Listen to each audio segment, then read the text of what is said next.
Welcome to the latest episode of 5 on the Floor on the 5 Reasons Sports Network. Thanks for joining us on your favorite podcast app, Red Circle, Google Podcasts, Apple Podcasts, also Spotify, and the 5 Reasons YouTube channel. Make sure you turn the notifications on, as well as hit like and subscribe. Also, check us out on Off the Floor. Today is a special episode. This is one of the reasons you want to be subscribed. We'll explain it in a second.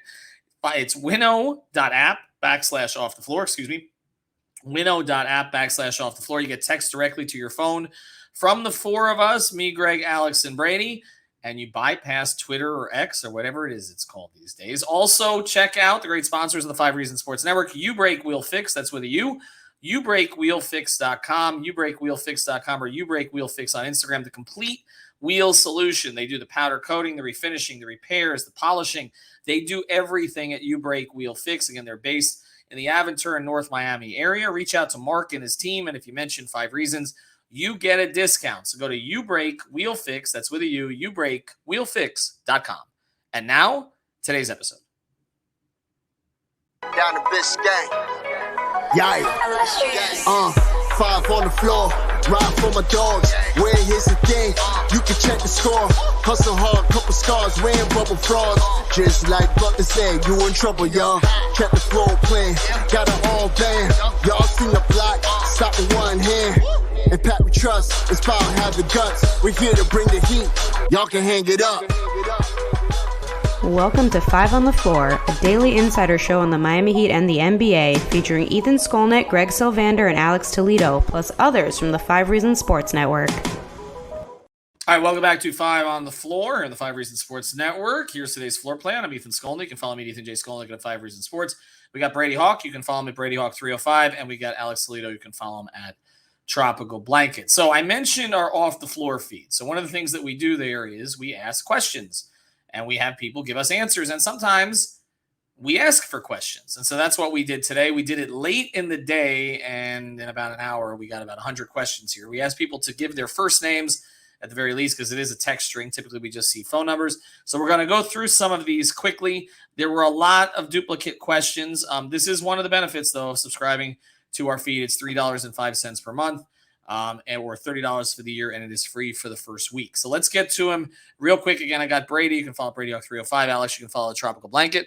I'm actually going to, I'll take the first one here, and then we'll go forward from here. I know Brady's got one right after it. This one comes in from Juwan.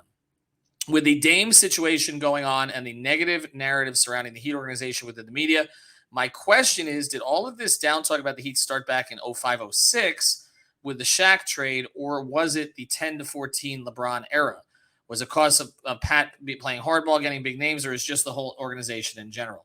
It's an interesting question. I actually think it's more the big three, if I had to lean one way or the other. I was thinking back, because I've covered the team since the mid-'90s, basically since Pat came in. I don't really sense that there was this negative attitude toward the organization. Nobody really cared about it. When Pat came in, there was a negative sentiment towards Pat for leaving New York, of course, because we know so much of the media is based up there. But I didn't get the sense that there was like an anti-Miami bias. I actually think the anti-Miami bias started with the Hurricanes. It started with the Hurricanes in the 90s more so than anything else. And then it kind of fed to the Marlins bought a World Series in 97. That kind of narrative started to build a little bit. Nobody really cared about the Dolphins enough as they started to lose and miss the playoffs. Not on a national basis, although we're seeing some of it with Tua now. But I don't really think it was the Shaq trade. I didn't sense there being a lot of negativity around that at the time.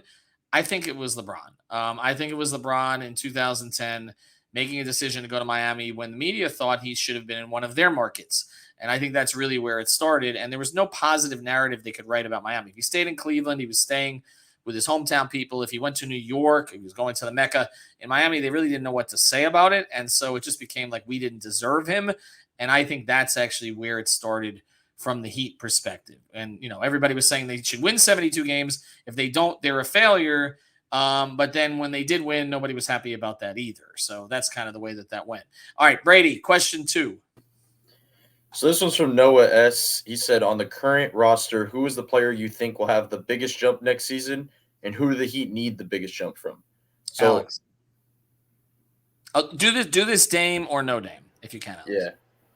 So basically, I think without Dame, if you don't figure that out, I think to me the most pressure comes down naturally to Tyler Herro.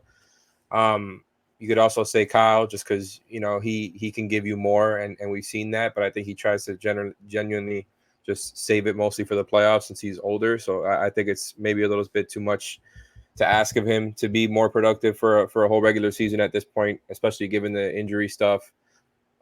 So to me, it's Tyler. I think he would probably need to step it up even more. I think he had a great regular season last time, but we know how Jimmy and Bam take it throughout the regular season. They're not going to average 25 points a game. I think Tyler's more than happy to do that. And if he comes back looking stronger, or, even if you keep him in a Dame deal, I think there will be pressure on him to really perform, because I think a lot of people will be calling for him to come off the bench.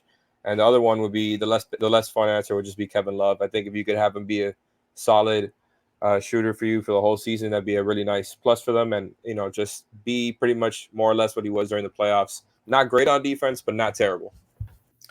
All right, I got one sort of wild card there. If they don't get Dame, I'm throwing Bam into the conversation, because we're going to start having that talk again about taking the burden off of Jimmy. And we can talk about Tyler, and obviously I agree with you, Alex, on that. But I think that a lot of people are going to look at Bam and say, okay, now he's got to get up to 18 shots. Now he's got to do even more, because you don't want Jimmy breaking down during the postseason. All right, let's get to this one. Brady, I got another question. This is from Owen. What kind of role do we expect Jamal Cain to find himself in this season, assuming the Dame deal happens and is the Tyler picks framework? So, yeah, first you would need him to get the regular standard contract, I guess. I think that would be step one, just because I know there's the two-way conversation. I think he ends up on a standard.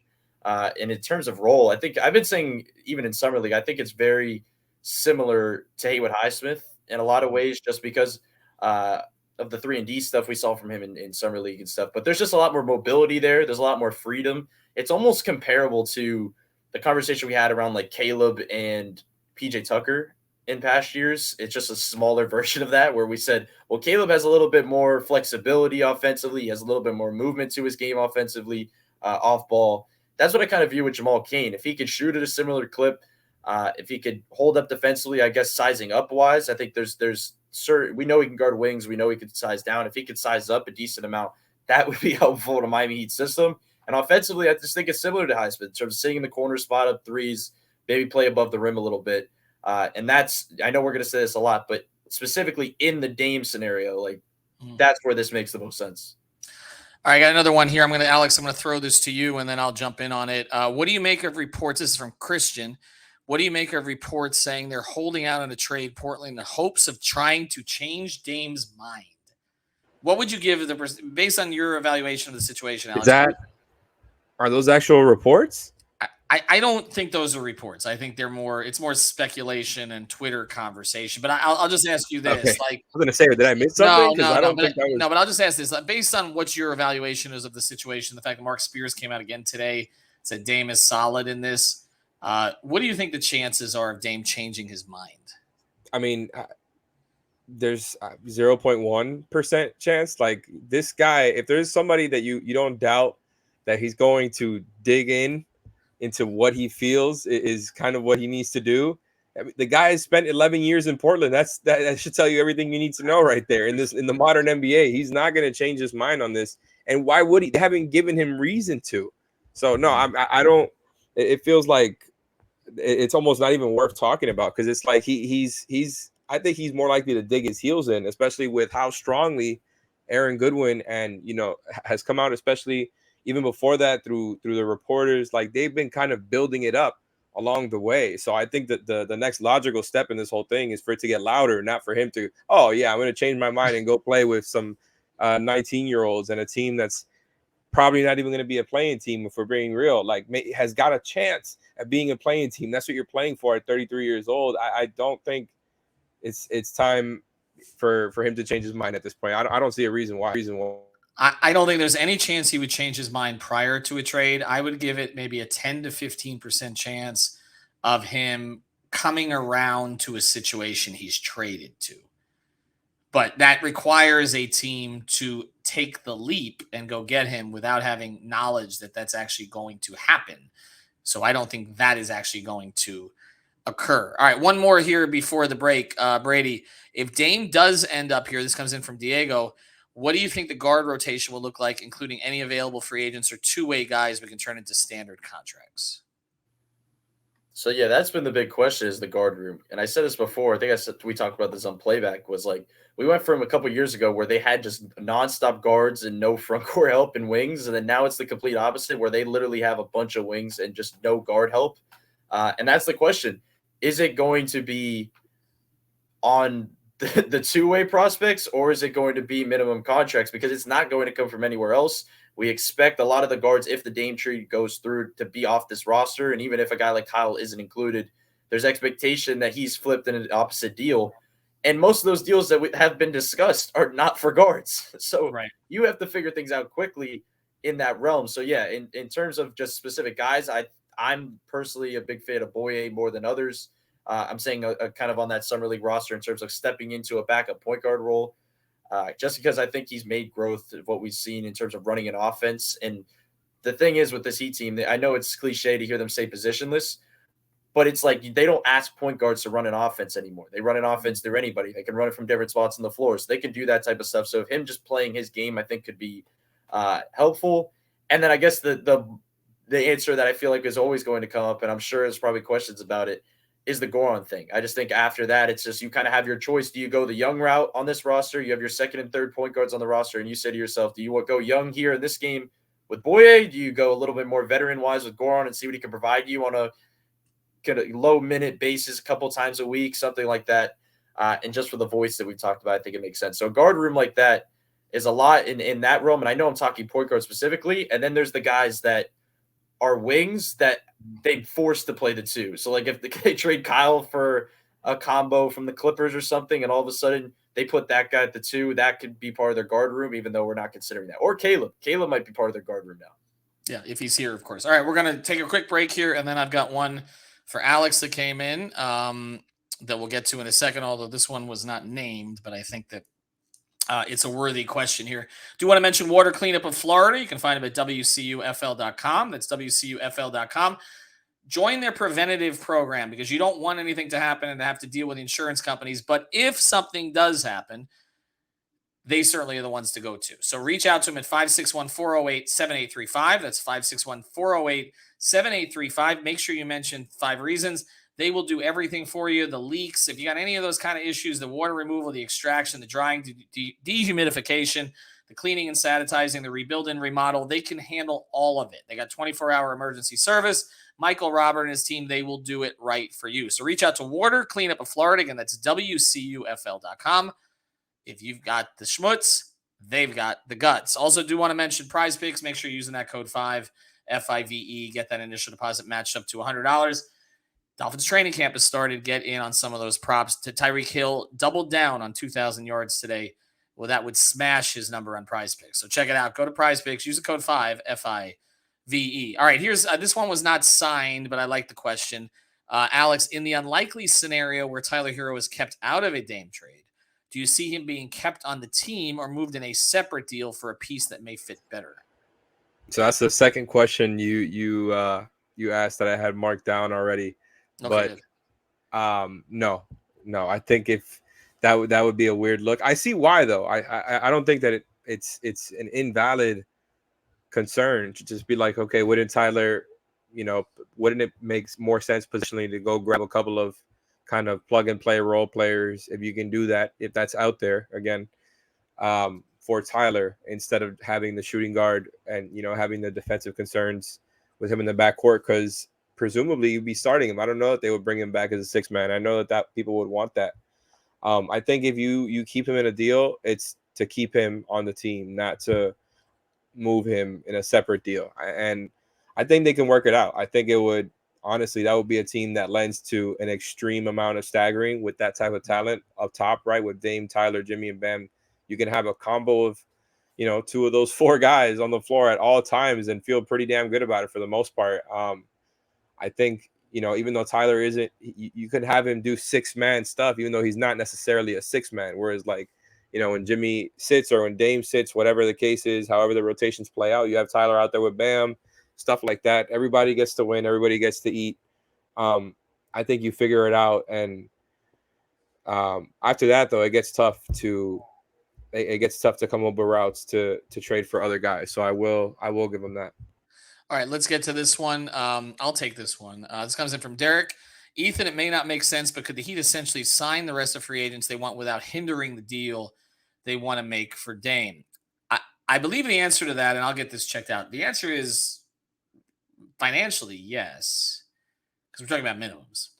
But they don't know what kind of roster they're going to have. So they don't really know what kind of fit. And then there are also players on that list that I would think are waiting to see if they get Dame, because they want to join a team that has Dame. Not that the Heat would be a bad team with Jimmy and Bam, but it's a little bit of a different deal. It was different, again, with Kevin Love, who, again, wasn't a minimum, not quite a minimum, but was somebody who was here in the system and had some additional interest. But if you're talking about somebody and knows the organization now, somebody from the outside, I can understand them waiting, but we're not really seeing any movement. That's the thing. Most of these guys, I mean, there was a little bit of a rush for some of them, and now there's not. And so I'll find out the cat mechanics of that, but I don't think that would be the issue. I think it's more so that players are just waiting to see what Dame is going to do. And again, they may miss out on some of them. I don't think the Heat want to use those roster spots either right now. No. Like, I think it's they want to keep that open just in case. And again, because they're like, we talk about Jamal Cain, like making him a full-time guy here, a guaranteed guy. I mean, maybe they can do that later.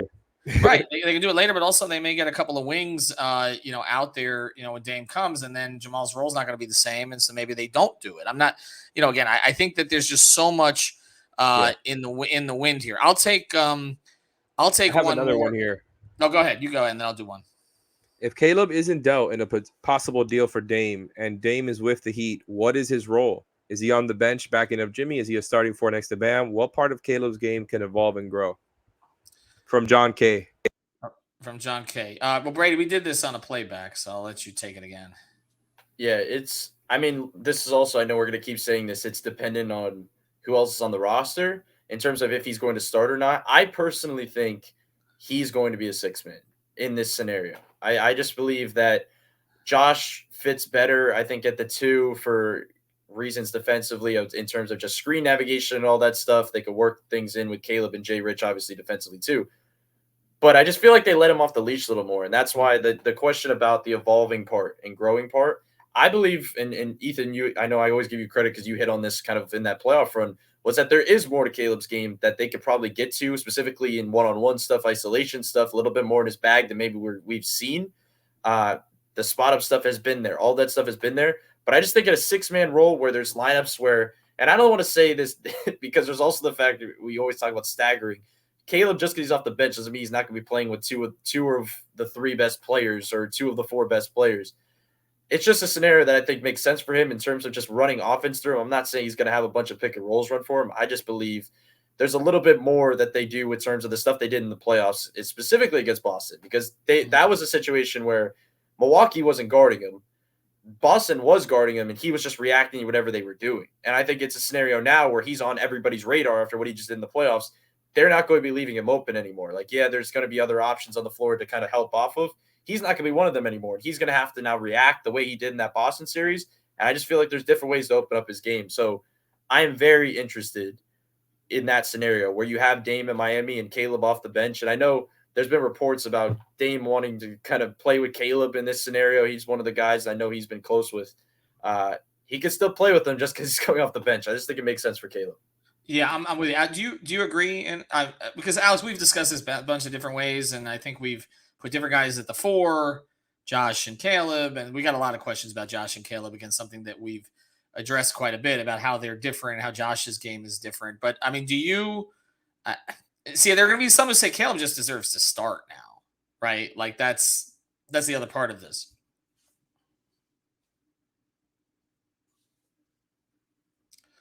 Okay, we'll go back to Alex's mic again. Hold on. During this segue, I wanted to throw. I had one for you really quickly. Go ahead. This one came from David. It said, "If or when Dame does end up in Miami, where does he rank in terms of Heat point guards all time?" Well, I mean, okay. Man, it's layered. It is layered. I mean, I think in terms of his overall pedigree as a player, he's won. I mean, Tim Hardaway is a Hall of Famer. It took him a while. There were other reasons why it took him a while, but Tim had significant injuries during the course of his career before he got to Miami. And then he had more when he got to Miami dealing with the knees, but he was a different player in Miami. If he had continued on the Run TMC trajectory as a player, in terms of statistically, the pace that they were playing and all that, then he was a Dame Lillard type point guard at that time. I mean, he was an elite scoring guard in the Western Conference, playing a free-flowing style. Jumper didn't look as pretty as Dame's. Didn't extend it out to 35, 40 feet like Dame, but he had everything else. But again, once he got to Miami, he was a different player. And I think the thing that Tim deserves so much credit for is making the adjustment to that kind of player. In Heat history, it's interesting because really, if you look at it, Dame, I mean, in terms of winning a championship, I mean, Mario Chalmers was the point guard for 2 of the Heat titles. And for the other one, it was Jason Williams. So it wasn't Tim and it wasn't Goran. And those are the 2 guys who are generally considered to be 1-2 in Heat history in terms of their contributions for the Heat. If Dame can win a championship with Miami, he probably becomes the best point guard in Miami Heat history too, because again, Timmy never got one of those. So I just think we have to realize the quality of player we're talking about here. He has basically been the second best small guard of this era behind Steph Curry. I mean, because Iverson was done. Steph's not even really small, though. He's not. No, he's not. But I think we think of him in these ways, or most people do. But as far as he has helped Steph kind of revolutionize that position in a whole bunch of different ways. And I just think he would have to, if he won a title, he would have to be one on both counts. And again, play till the end of that contract. And there's a whole bunch of factors that go in there. I'm going to take this one, and then we'll close with one more. We do want to thank our sponsors: Water Cleanup of Florida, WCUFL.com, YouBreakWheelFix.com. This one, this comes in from Elon. Why is not the one who owns X or Twitter or whatever, spell with an A. Why is everyone although this would be interesting if he asked us this question. Why is everyone comparing the KD and Gobert trades to Dame when the Houston Harden trade is much more similar? A guard coming off his best 35-point season, 31 years old, on a better contract. Houston got 4 firsts, 3 swaps, and Karis LeVert. They're comparing it to Gobert and KD because it's more recent. There's recency bias here. Nobody really remembers what goes in past trades. Look, James Harden was traded basically, I think, initially for Kevin Martin and like another piece and a couple of first-round picks. I've mentioned the KG trade from Minnesota, where there are a lot of similarities between KG and Dame. From Minnesota to Boston, where kind of Kevin McHale did Danny Ainge a solid. That was Al Jefferson, 3 borderline role players, and 2 first-round picks, protected picks, one of which was being returned to the team that sent it. Okay, so if we're going to go way back, like, this is not unprecedented what the Heat have offered. This would be a very good offer under most circumstances. It's being compared, and now it's being compared to the Gobert thing. And the Gobert thing, and I know I don't want to mention the journalist specifically who tweeted this, and everybody dunked on him. But I mean, to say that the Heat should do what Minnesota did is basically say the Heat should act like one of the worst organizations in the sport over the past 15 years. So, well, Dame is a lot more worth that package that Gobert got than Gobert himself. And by the way, I think that's a great comment by I'm sorry, I'm forgetting the name of the person. Elon, that's right. I think that's that's the best comparison in the modern era, that trade with Houston and Harden. I mean, LeVert, 4 firsts, 3 swaps is going to be almost an identical kind of package to what I think Portland is going to be getting in return, right? Where, they can get to maybe 4 firsts because of Tyler getting sent somewhere else, and then probably those swaps as well. Whereas they could have had potentially Tyler along with less picks. I think it's probably the best comparison. The biggest difference too is, Dame only asked for one team. He's forcing his way to one team, and I think that's why the Heat are paying a little bit less than other teams. Like, people kind of, I don't know why it's so hard to understand. I'm with you on this, but again, it is difficult for people to understand. All right, we got one more left. Who wanted to read it? All right, I'll ask this one here. Hold on. You know what? Everybody asked this one, so we'll go in again. This comes in from Annette. What do you think it's finally going to take for Portland to negotiate? I think Dame needs to sit down with a friendly reporter. I mean, it could be us, but it's probably not going to be. It's probably going to be Chris Haynes, and that's fine. But he has to make the case again because right now he's doing it through surrogates. Like he's doing it through Mark Spears, others, people who hear things but are, friendly to him, etc. He needs to do it himself. Look, Boston being out of the mix here, the Jaylen Brown thing, there's no team coming. There's no cavalry coming. There's no great offer coming. This is simply about Joe Cronin realizing the gig's up, get one more piece for Miami, be able to claim victory. Miami will be able to say, yeah, okay, we gave this to you, when deep down they would have given it to them all along. And that's how this thing ultimately plays out. And I know everybody's asking for a timeline on that. I'm not going to get into that because I said it would be done by the end of Vegas. I do think it will be done. Look, training camp is going to bring pressure. We've talked about it. I think there's more pressure on Portland than there is on Miami. And I actually think Tyler going on social media and being cordial with everybody and saying he still has love for the city, I think that helps the Heat. We didn't talk about that the other day, but that whole thing with spaces and all that. But Tyler not seeming like he's going to be a problem in training camp, I actually think that gives a little bit more leverage back to the Heat because that's one of the things we talked about. The media is going to go to Portland. The media is going to be watching what happens with Dame there. I think the pressure, that's the time pressure, but I think Dame can put on a little more pressure right before training camp. Do your sit down with Haynes and just say directly what it is that you want because I think at this point everybody knows it. They know he's going to stay strong, but it's different when it's a 10-minute interview coming straight out of his mouth. Doesn't have to be on the network either. Just put it on Twitter. So that's my suggestion. All right, thanks to everybody. Make sure you're subscribing to Off the Floor. Plenty more questions we will try to get to directly there, but we wanted to get to some here on the podcast. Have a good night. Thank you for listening to the Five on the Floor on the 5 Reasons Sports Network.